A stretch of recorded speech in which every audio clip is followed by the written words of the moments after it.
how did Cavendish test gravity in 1798? So this is a relatively famous experiment, the Cavendish experiment, which is often associated with determining kind of the strength of gravity. There's a constant. We're going to look at that a little bit more in more detail in the next topic, Newton's gravitational constant.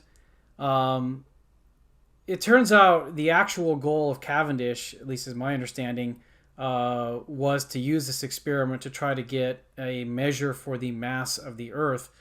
But later on, that was kind of reformulated into a determination of this constant. At the time that Cavendish did it, that constant had not yet actually been defined, or at least, again, that's my understanding of the history. Somebody can fact check me if they want and see if I said anything wrong there. But in any case, the way we look at it today is kind of like hindsight, the way we look back at this now. But the basic methodology of his experiment, which is actually a lot of the experiments that still have been happening and are happening in regard to kind of tests of the fundamental way that gravity works, are still done in similar ways. But the basic idea is something called a torsion pendulum. So I've drawn a line here that might represent like a very thin thread or string or something like that. And then you take a rod. So this bottom one here is meant to be a rod, and you put two masses. This rod is supposed to be symmetric here. Put two masses here, and basically, if you place objects near this, so like let's say maybe you've got one, like say largest object here, and then another one somewhere behind it here, and I'm kind of trying to draw sort of a 3D perspective.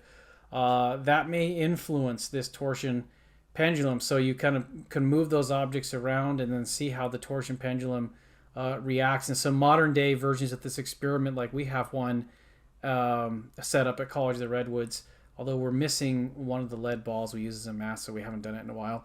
But anyways, there's like a mirror on this thread over here that kind of twists as the torsion pendulum. What you can do is you can shine the laser beam on that, reflect it to, say, the other side of the room, and even the slightest disturbance of this torsion pendulum then becomes measurable by looking at the reflected laser spot and how it moves. Anyways, let's go ahead and look at the Cavendish experiment here, because that's going to be the answer for this slide here.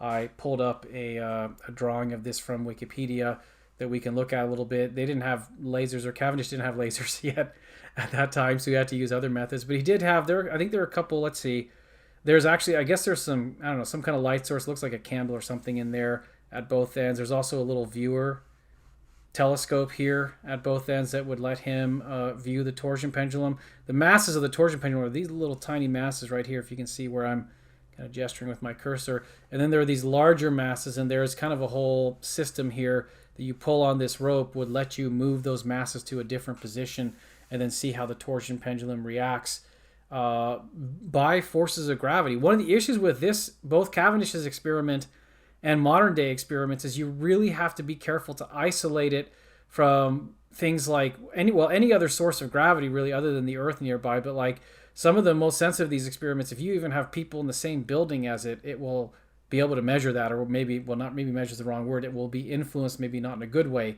by that. And so isolation and then vibration is also an issue. So you have to make sure that this thing is done very, very carefully. So I imagine Cavendish had to move these things maybe slowly and very, very carefully. They probably weren't, trying to make them not swing around too much, I could imagine. Definitely not a very easy experiment to do overall.